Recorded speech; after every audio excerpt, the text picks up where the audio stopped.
স্মরণ করছি আমাদের ভাই শরীফ ওসমান হাদি, যিনি তার সাহসিকতার মাধ্যমে বাংলাদেশকে একটি ইনসাফ ভিত্তিক বাংলাদেশ হিসেবে গড়ে তুলতে চেয়েছিলেন। তিনি আর আমাদের সাথে নাই।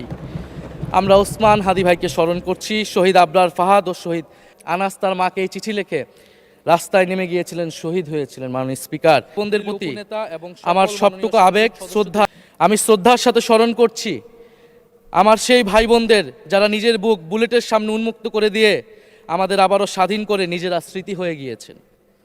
আমরা তাদের শাহাদাত কবুলের জন্য মহান আল্লাহর কাছে দোয়া করছি। একই সাথে আহত ও পঙ্গু জুলাই যোদ্ধা ভাই বোনদের প্রতি আমার সবটুকু আবেগ, শ্রদ্ধা আর ভালোবাসা দিয়ে কৃতজ্ঞতা জানাচ্ছি। তাদের সুস্থতা কামনা করছি। তাদের অমূল্য জীবন, রক্ত আর অপরিসীম ত্যাগের ফলে আমরা আজ সংসদ সদস্য। 24-এর গণ অভ্যুত্থানের বৈষম্য বিরোধী ছাত্র আন্দোলনের নেতৃত্বে অংশ নিয়েছিল ছাত্র, শ্রমিক, কৃষক, শিক্ষক, অভিভাবক, সাংস্কৃতিক কর্মী, আলেম সমাজ, তরুণ সেনা অফিসার ও সৈনিকগণ ও প্রবাসী বাংলাদেশি ভাই ও বোনেরা। অভ্যুত্থানে গুরুত্বপূর্ণ ভূমিকা রেখেছে আমাদের নারী সমাজ। সামনে থেকে নেতৃত্ব দিয়েছে ও নির্যাতিত হয়েছে। আন্দোলনে প্রাইভেট বিশ্ববিদ্যালয়, মাদ্রাসা ও স্কুল কলেজের ছাত্রছাত্রীদের ভূমিকা ছিল তাৎপর্যপূর্ণ। গণ অভ্যুত্থানে ভ্যানগার্ডের ভূমিকা ছিল ফ্যাসিবাদ বিরোধী রাজনৈতিক দলের নেতাকর্মীরা। স্মরণ করছি ছাত্রদল, ছাত্র শিবির, ছাত্র শক্তি, ছাত্র অধিকার পরিষদ এবং বিভিন্ন ইসলামপন্থী ও বামপন্থী ছাত্রকর্মীদের যারা সাহসিকতার সাথে লড়াই করেছিল বৈষম্য বিরোধী ছাত্র আন্দোলনে। মাননীয় স্পিকার, 24 মানে কেবল 24 না, এর পিছনে রয়েছে বিশাল প্রেক্ষাপট। আমি স্মরণ করছি 47-এর আজাদির লড়াই, 71-এর মহান মুক্তিযুদ্ধ এবং 24-এর ছাত্র জনতার গণ অভ্যুত্থান এবং সকল জাতীয় শহীদকে। এ সকল ঐতিহাসিক জাতীয় সংগ্রামের ধারাবাহিকতায় আজকের বাংলাদেশ গৌরব নিয়ে দাঁড়িয়ে আছে। স্মরণ করছি পিলখানা হত্যাকাণ্ডের শহীদ, শাপলা হত্যাকাণ্ডের শহীদ, মোদি বিরোধী হত্যাকাণ্ডের শহীদ, ফ্যাসিস্ট আমলে গুম হওয়া ব্যক্তিদের স্মরণ করছি। 18 সালের কোটা সংস্কার আন্দোলন ও নিরাপদ সড়ক আন্দোলনে ছাত্র কিশোরদের অকুতভয় সাহসকে স্মরণ করছি। স্মরণ করছি আমাদের ভাই শরীফ ওসমান হাদি, যিনি তার সাহসিকতার মাধ্যমে বাংলাদেশকে একটি ইনসাফ ভিত্তিক বাংলাদেশ হিসেবে গড়ে তুলতে চেয়েছিলেন। তিনি আর আমাদের সাথে নাই। আমরা ওসমান হাদি ভাইকে স্মরণ করছি। শহীদ আবরার ফাহাদ ও শহীদ ফেলানী খাতুনকে স্মরণ করছি, যারা ভারতীয় আধিপত্যবাদের বিরুদ্ধে লড়াই করে বাংলাদেশকে আজকের এই জায়গায় নিয়ে এসেছে।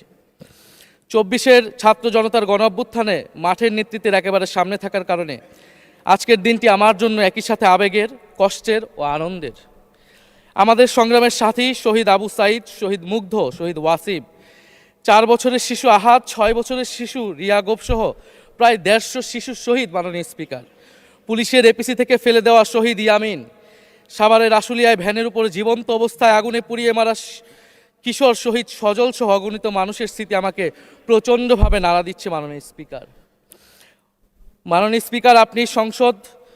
আপনি মাননীয় সংসদ নেতা, বিরোধী দলীয় নেতা সহ সংসদের সকল সদস্য এবং আপনার মাধ্যমে দেশবাসীর উদ্দেশ্যে আরও স্মরণ করিয়ে দিতে চাই মাকে উদ্দেশ্য করে লেখা চিঠি 10ম শ্রেণীর ছাত্র শহীদ আনাসের, যিনি বলেছিলেন, একটি প্রতিবন্ধী কিশোর, 7 বছরের বাচ্চা, ল্যাংড়া মানুষ যদি সংগ্রামে নামতে পারে তাহলে আমি কেন বসে থাকবো ঘরে?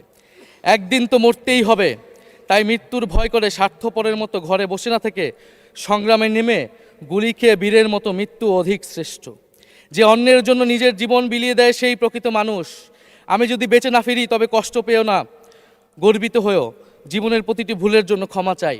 আনাস তার মাকে এই চিঠি লিখে রাস্তায় নেমে গিয়েছিলেন, শহীদ হয়েছিলেন। মাননীয় স্পিকার, যাদের আত্মত্যাগের কারণে আজকে আমরা এখানে বসে কথা বলতে পারছি। মাননীয় স্পিকার, জুলাই গণ অভ্যুত্থানের সাথে জড়িয়ে আছে দেশনেত্রী বেগম খালেদা জিয়ার সংগ্রাম ও তার আত্মত্যাগ।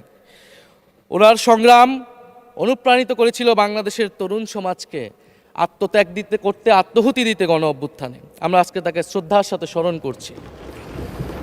মাননীয় স্পিকার, আমি বিশ্বাস করতে চাই আমরা যারা সংসদে বসতে পেরেছি কেউই এই শহীদের রক্তের সাথে বেইমানি করব না। প্রবাসীদের জন্য নির্মাণ হচ্ছে দেশের প্রথম স্মার্ট সিটি, যেখানে থাকছে স্কুল, মসজিদ, হাসপাতাল, সুইমিং পুল, হেলিপ্যাড, পাঠাগার, জিম, সুপারমার্কেট, শিশু পার্ক সহ সকল নাগরিক সুবিধা। মাত্র 30 লাখ টাকা বিনিয়োগে মিলছে আকর্ষণীয় ফ্ল্যাট। প্লাটিনাম ইনভেস্টরদের জন্য ঢাকা বিমানবন্দরে ভিআইপি প্রোটোকল সুবিধা। বিস্তারিত জানতে যোগাযোগ করুন স্ক্রিনে দেয়া হোয়াটসঅ্যাপ অথবা ইমো নাম্বারে।